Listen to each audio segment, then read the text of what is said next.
روزوں کی راتوں میں تمہارے لیے اپنی عورتوں کے پاس جانا جائز کر دیا گیا ہے۔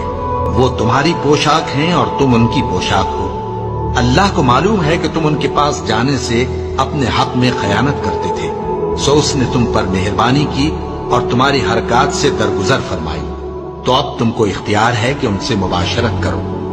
اور اللہ نے جو چیز تمہارے لیے لکھ رکھی ہے یعنی اولاد، اس کو اللہ سے طلب کرو اور کھاؤ اور پیو، یہاں تک کہ صبح کی سفید دھاری رات کی سیاہ دھاری سے الگ نظر آنے لگے۔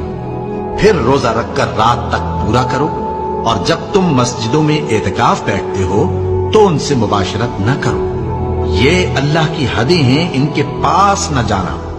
اسی طرح اللہ اپنی آیتیں لوگوں کے سمجھانے کے لیے کھول کھول کر بیان فرماتا ہے تاکہ وہ پرہیزگار بنے۔